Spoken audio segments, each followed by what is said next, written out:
اب اس کو قرآن مجید میں دوسرے مقام پہ پڑھیے جس میں فرمایا اللہ پاک نے کہ ارشاد فرمایا کہ سارے دوست اور اعزاء دشمن ہو جائیں گے. الاخلاء یومئذ بعضهم ببعض عدو الا المتقین. یہ دوسری آیت قرآن کی.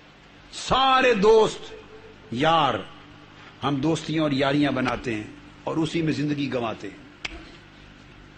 میں سارے دوست یار صحبتیں سنگتیں قیامت کے دن بعض کے دشمن ہو جائیں گے. یہاں فرمایا تھا کہ نفع نہیں دیں گے، اب دوسرے مقام پہ فرمایا کہ صرف یہ بھی نہیں کہ نفع نہ دینا اور بات ہے، دشمن ہو جائیں گے. ہر کوئی نگاہ ڈالے گا کہ اس کے نامہ اعمال میں عمل زیادہ ہے، میرے کام میں کاش میں اس کے نکال لوں. ہر کسی کو نفسا نفسی کے عالم میں، نفسا نفسی کا عالم ایک ایسا ہے کہ بندہ بندے کا دشمن ہو جاتا ہے. اور صوفیاء سبق یہ دیتے ہیں کہ قیامت تو قیامت ہے، وہ اسی دنیا میں بندے کو نفسا نفسی سے نکال دیتے ہیں. دل نفسا نفسی سے خالی نکل جاتے ہیں، قلب سلیم سلامتی والے دل ہو جاتے ہیں. ان میں نفسا نفسی نہیں رہتی، ہیجان نہیں رہتا، اضطراب نہیں رہتا، التہاب نہیں رہتا، پریشانی نہیں رہتی. تو فرمایا سب دوست قیامت کے دن اخلاء یومئذ بعضهم لبعض عدو، دشمن ہو جائیں گے. اور قرآن مجید میں اللہ پاک نے فرمایا لوگوں جب ہر کوئی دشمن بن جائے گا، ایک طبقہ ایسا ہوگا جو اس دن دشمن نہیں، اس دن بھی دوست رہے گا. الا المتقین، متقی قیامت کے دن بھی دوست ہوں گے. متقی، اور متقی کون ہیں؟ فرمایا قرآن مجید میں ان اولیاءہ الا المتقون، جو سچے متقی ہیں وہ اللہ کے ولی ہیں. جو سچے متقی ہیں وہ اللہ کے ولی ہیں. تو اولیاء و اتقیاء، اولیاء و اتقیاء قیامت کے دن بھی دوست ہوں گے. اور دوست ہونے کا معنی، دوست کی تعریف یہ ہے جو نفع پہنچائے. جو نفع لے وہ دوست نہیں، جو کھائے وہ دوست نہیں، جو کھلائے وہ دوست ہے. جو لے وہ دوست نہیں، جو دے وہ دوست ہے. یہ صوفیانہ تعریف ہے، یہ تصوف کی تعریف ہے دوست کی. جو لے وہ دوست نہیں، وہ فقیر ہے، وہ سائل ہے، وہ حاجت مند ہے. جو دے وہ دوست ہے. اب میری بات کو جو آپ کی جیب پہ نظر رکھے وہ دوست نہیں، جو آپ کے دل پہ نظر رکھے وہ دوست ہے. جس کی دوستی آپ کی جیب سے ہو وہ دوست نہیں، جس کی دوستی دل سے ہو وہ دوست ہے. اور دوستی یوں ہوتی ہے صوفیاء کا طریق. حضرت سیدنا ابراہیم بن ادہم رضی اللہ تعالیٰ عنہ، ان کو ایک دوست نے کہا، ایک شخص نے کہا کہ مجھے اپنا دوست بنا لیں اور سفر پہ جہاں جا رہے تھے حج کے سفر پہ مجھے ساتھ لے چلیں. دوستی کیا ہوتی؟ دوست بنا لیں اور سفر پہ ساتھ لے چلیں. حضرت ابراہیم بن ادہم رضی اللہ تعالیٰ انہوں نے فرمایا چلو. رستے میں وہ دوست بیمار ہو گیا جس کو دوست بنا لیا تھا. ایک گاؤں میں قیام کر لیا، آپ کے پاس جو کچھ تھا اس کے علاج پہ خرچ کر دیا.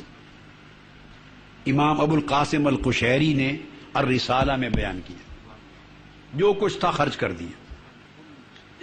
جب کچھ نہ بچا وہ صحت یاب ہو گیا مگر کمزور بہت تھا. اب ضرورت تھی کہ اس کو اچھی خوراک دی جائے تاکہ طاقتور ہو. تو اس سے پوچھا کیا کھانا ہے؟ اس کا جو جی آیا کھانے کا یہ کھانا ہے. اب پاس کچھ نہیں تھا، وہ ایک گدھا رہ گیا تھا. اس زمانے گدھے کی خچر کی سواری ہوتی تھی. تو اپنی سواری لے گئے، چپکے سے بازار میں جا کر بیچ دیا، اور جو پیسے ملے اس سے گوشت اور سامان خرید کے اس کو کھلانے لگے. اور کھلا کھلا کے اتنا توانا کیا کہ کھڑا ہو گیا. اب جب چلنے لگے، سامان اٹھا لیا تو چلنے لگے، تو اس نے کہا گدھا کہاں ہے؟ تاکہ میں تو چل نہیں سکتا، ابھی کمزور ہوں، سفر میں اٹھ تو گیا ہوں تاکہ سواری پر بیٹھیں. تو اس کو کہا کہ مجھے کوئی ضرورت پڑ گئی تھی تو میں نے بیچ دیا تھا. دوست کی تعریف یہ ہے کہ کسی پر احسان بھی کرے تو عمر بھر خبر نہ ہونے دے. جو جتلا دے وہ دوست نہیں. دوست کو ولی کہتے ہیں. دوست کو تو آپ کا دوست، آپ کا ولی، اس کا حال یہ ہے، تو جو رب کا دوست اور ولی ہوگا اس کا حال کیا ہوگا؟ میں اس بات کو یہاں روکتا ہوں ذرا.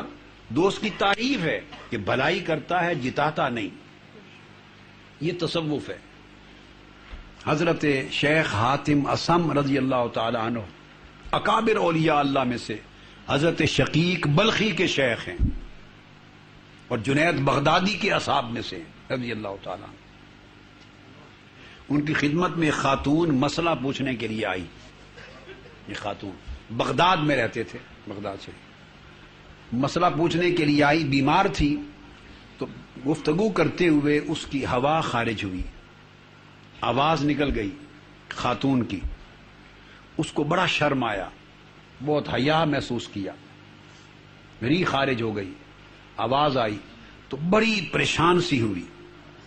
جب دیکھا کہ پریشان ہو رہی ہے، اس کو خیال آیا کہ انہوں نے آواز سن لی ہوگی، کیا کہے گی، کیسی بدتمیز ہے، اسے تہذیب نہیں، اخلاق نہیں.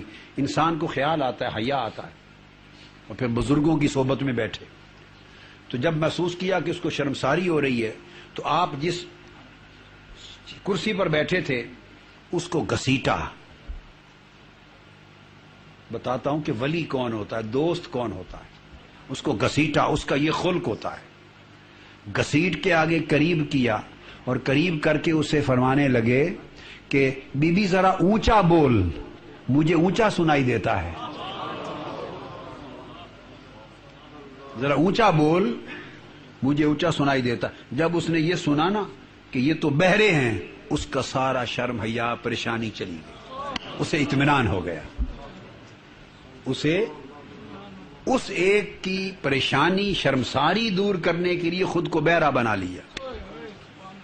پھر وہ خاتون کو چونکہ ظاہر کر چکے تھے کہ مجھے اونچا سنائی دیتا ہے، جب تک وہ زندہ رہی، چونکہ لوگ آتے جاتے تھے، کبھی اعزا اقارب محلے سے، دوسری گلی سے، کبھی خاتون خود بھی آتے جاتے تھے، حاضری تو ہوتی رہتی تھی اللہ والوں کی مجلس میں.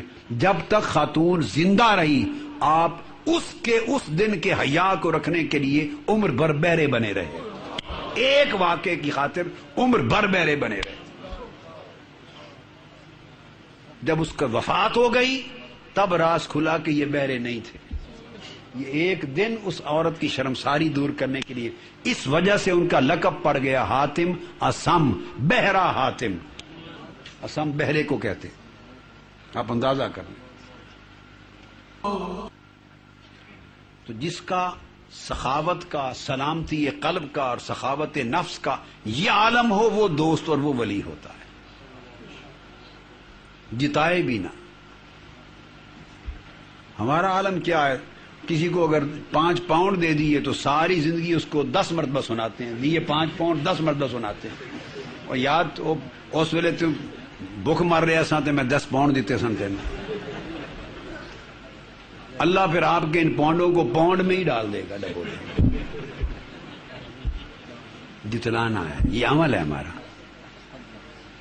تو سیدنا ابراہیم بن ادم سے جب اس نے پوچھا رضی اللہ تعالیٰ عنہ کہ میں چل نہیں سکتا تو مجھے سواری دیں، تو فرمانے لگے مجھے کچھ ضرورت پڑ گئی تھی تو وہ میں نے بیچ دی تھی، میرے پاس نہیں. یہ نہیں بتایا کہ وہ سارا کچھ بیچ کر آپ پر لگا دیا، نہیں بتایا. وہ کہنے لگا کہ اب کیا بنے گا، کیسے چلیں گے؟ انہوں نے کہا کوئی بات نہیں، ایک سواری اس سے اچھی موجود ہے. بیٹھ گئے، اپنا اور اس کا سامان 2 ہاتھوں میں اٹھا لیا. سلطان ابراہیم بن ادہم اپنا اور اس کا سامان ہاتھوں میں اٹھا لیا اور اس کو کہا میرے کندھے پر بیٹھ جاؤ. وہ فرماتے ہیں 3 دن کی مسافت باقی تھی، اپنے کندھے پر بٹھا کے 3 دن کا سفر کیا.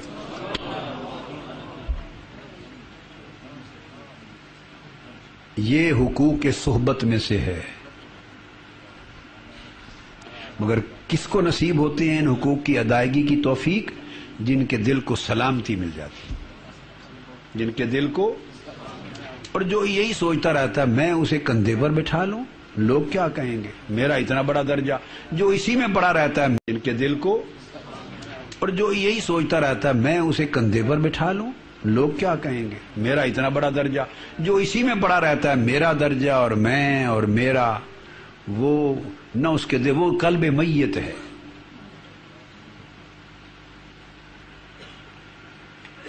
تو اللہ پاک نے فرمایا جو قلب سلیم لے کے آئے گا وہ قیامت کے دن بھی نفع بخش ہوگا، نفع دے گا. اب یہ جو صورت ہے سلامت قلوب، سلامتی قلب سلیم کی، آقا علیہ السلام نے فرمایا یہ بات بڑی توجہ طلب ہے. حضور علیہ السلام نے فرمایا، عبداللہ ابن مسعود رضی اللہ تعالیٰ عنہ راوی ہیں، امام طبرانی اور امام ابو نعیم نے اس حدیث کو روایت کیا، اور امام حیثمی نے مجمع روایت زوائد میں بھی، المعجم الکبیر میں آقا علیہ السلام نے فرمایا لا یزال 40 رجلا من امتی قلوبہم علی قلب ابراہیم. قیامت تک ہر دور میں میری امت میں 40 اولیاء ایسے رہیں گے. کتنے؟ 40، جن کا دل حضرت ابراہیم کے دل کے حال پر ہوگا رضی اللہ عنہ. اب دیکھیے میں آپ کو کئی حدیثیں سناؤں گا اسی ایک نقطے پر. ہر جگہ جو مرکزی اور محوری نقطہ ہے وہ حالت قلب کا ہے، دل کا حال کیا ہوگا. کسی جگہ آپ پڑھ لیجیے، اول تا آخر میں آپ کو بتا دوں، میں نے اپنی زندگی صرف کی، جو اللہ نے توفیق دی مطالعہ کیا. میں یہ دعویٰ نہیں کرتا کہ تصوف، یہ باقی علوم کی بات نہیں ہو رہی، اس وقت تصوف کی بات ہے. یہ دعویٰ نہیں کرتا کہ تصوف کی ہر کتاب 1300 سال کی تاریخ کی ہر کتاب نظر سے گزری، یہ دعویٰ نہیں کرتا، مگر اتنا اطمینان ضرور ہے کہ غالباً دستیاب لٹریچر تصوف کا 1200 1300 1400 سال کی تاریخ کا جتنا ضروری ممکن ہو سکتا ہے کچھ نہ کچھ اللہ نے توفیق دی ہے کہ گزرا ہوں، کچھ توفیق دی. اب میں علی وجہ البصیرت علی وجہ الیقین یہ بات کہہ رہا ہوں آپ کو کہ میں نے 1300 سال کے لٹریچر میں تصوف کی، سلوک کی، طریقت کی، ولایت کی، معرفت کی تعریف میں، صوفی، ولی، تصوف، طریقت، معرفت، کرامت، کسی شے کی تعریف میں 1400 سال، 1300 سال، 1200 سال کے لٹریچر میں خواہ کتب زہد تھی، امام احمد بن حنبل نے لکھی، امام وکیع بن الجراح نے لکھی، امام عبداللہ بن مبارک نے لکھی، حضرت حارث بن عبداللہ الحارث ان کی امام حارثی کی کتابیں ہوں، خاص صاحب قوت القلوب کی، امام قوت القلوب کی کتابیں ہوں، امام مکی کی، ابو طالب المکی کی، خواہ امام غزالی تک، خواہ امام سلمی کی، خواہ امام قشیری کی، خواہ ابو نصر سراج الطوسی کی کتاب اللمع ہو، خواہ نصر بازی کی ہو، کتاب التعرف ہو، الغرض یا عوارف المعارف تک ہو، یا سیدنا غوث الاعظم کی کتب ہو، جتنی کتب بھی، حضور داتا گنج بخش کی کشف المعجوب ہو، جتنی کتب آپ اٹھا کے آپ دیکھتے چلے آئیں تصوف اور سلوک اور طریقت کے باب میں نے زندگی میں ایک ولی اللہ کا بھی قول اور ایک صوفی کا قول نہیں دیکھا کہ کسی نے تصوف کو یا ولایت کو ورد اور وظیفے کے ساتھ ملایا کہ جو اتنے ورد وظیفے کرے وہ صوفی اور ولی ہے، جو اتنے نفل پڑھے وہ ولی ہے، جو اتنی رکعتیں روز پڑھے وہ ولی ہے. میری بات آپ سمجھ رہے ہیں؟ جو یہ جبہ کبا لباس پہنے وہ ولی ہے، جو فلاں خانوادے سے ہو وہ ولی ہے، جو فلاں خاندان سے ہو وہ ولی ہے، فلاں کا بیٹا ہو وہ ولی ہے، فلاں کا پوتا ہو وہ ولی ہے، یہ ظاہری اعمال اتنے کرتا ہو وہ ولی ہے. نہیں، 1300 سال کے لٹریچر میں ایک قول بھی نہیں ملا مجھے. ولایت کس کو کہا گیا، تصوف کس کو کہا گیا، اول تا آخر. آگے چونکہ تصوف کی تعریف آج کے بیان میں آنے والی ہے انشاءاللہ، وہ اس میں آپ سنیں گے. ہر جگہ سلامت قلب اور حفاظت صدر کی بات، حسن خلق. یعنی پوچھا گیا کہ صوفی کون ہے، کون ہوتا ہے سیدنا غوث الاعظم رضی اللہ تعالیٰ عنہ سے، صوفی کون ہے؟ فرمایا کن مع الخالق بلا خلق و کن مع الخلق بلا نفس. یہ صوفی ہوتا. جو خالق سے تعلق رکھے، کن مع الخالق بلا خلق وکن مع الخلق بلا نفس، جو خالق سے تعلق رکھے تو مخلوق درمیان میں نہ آئے، اور مخلوق سے واسطہ کرے تو نفس درمیان میں نہ آئے۔ جو خلق اور نفس پر دھیان کرنے سے پاک ہو جائے وہ صوفی ہے، اور اس طرز زندگی اور اس حال کو تصوف کہتے ہیں۔ پھر فرمایا الصدق مع الخالق وحسن الخلق مع الخلق، اس کو تصوف کہتے ہیں۔ اللہ سے تعلق ہو تو صدق پر، مخلوق سے تعلق ہو تو حسن اخلاق پر، یہ تصوف ہے۔ آئے گا یہ مضمون۔ تو میں عرض کر رہا تھا آقا علیہ السلام نے فرمایا ان کو ابدال کہتے ہیں، وہ 40 اولیاء، اور ان کی نشانی یہ ہے کہ ان ساروں کا دل حضرت ابراہیم کے حال پر ہوتا ہے۔ انہم، آگے آقا علیہ السلام کی حدیث، لم یدرکوها بصلاۃ ولا صوم ولا بصدقۃ، ابدال ہوں، نجبا ہوں، نقبا ہوں، اوتاد ہوں، اقطاب ہوں، غوث ہوں، کل اولیاء، اخیار سے لے کر صالحین سے لے کر جتنے اولیاء امت محمدی میں ہیں، آقا علیہ السلام نے فرمایا بشمول ابدال، ان میں سے کسی ایک شخص نے بھی ولایت کا درجہ، ابدالیت کا درجہ، قطبیت کا درجہ، حضور غوث پاک نے فرمایا درست العلم حتی صرت قطبا ونلت سعد من مولا الموالی، کسی نے ولایت کا کوئی درجہ نہ کثرت نماز سے پایا، 200 300 500 1000 رکعتیں روز پڑھنے سے کوئی ولی نہیں بنا، نہ کثرت صوم سے پایا، نہ کثرت صدقہ سے، نہ کثرت خیرات سے، نہ کثرت اعمال سے، یہ ساری چیزیں اس کے کام آئیں مگر ان اعمال نے اسے ولی نہیں بنایا۔ یہ بات سمجھنے والی ہے، یہ اس کے کام آئیں درجات کو بلند کرنے کے لیے، یہ اس کے کام آئیں مگر ان کی وجہ سے کوئی ولی اور اس درجہ ولایت پر نہیں پہنچا۔ کیسے پہنچا؟ قالوا یا رسول اللہ فبما ادرکوها، یا رسول اللہ اگر ان چیزوں کی وجہ سے ولایت کا وہ درجہ نہیں ملا تو کس وجہ سے پھر وہ درجہ ولایت ملا؟ اب بات کو سمجھے ہیں نا؟ آقا علیہ السلام نے فرمایا قال بالسخاء والنصیحۃ للمسلمین، اور دوسرے مقام پر یہ حدیث آقا علیہ السلام نے فرمایا کہ جس وجہ سے وہ ولی بنے اور اس مقام پر پہنچے اس کا سبب فرمایا لم يدخل الجنہ ولم يدركوها بکثرت صلاتهم ولا صیامهم ولكن دخولها بسلامت صدورهم وسخاوت انفسهم، دلوں کی سلامتی اور نفسوں کی سخاوت نے انہیں ولی بنا دیا۔ ادرکوا هذا مقام الولایت وهذا مقام قرب اللہ وهذا مقام الجنہ، وادرکوا کل مقام وکل حال وکل عظمت وکل رفعت وکل تمکن، لا بکثرت صلاۃ ولا بکثرت صوم ولا بکثرت صدقۃ ولا بکثرت اعمال ولا بظواہر، کلهم ادرکوا جمیع المقامات والاحوال الا بسلامت صدورهم وبسخاء نفوسهم، هذا هو اصل الولایہ۔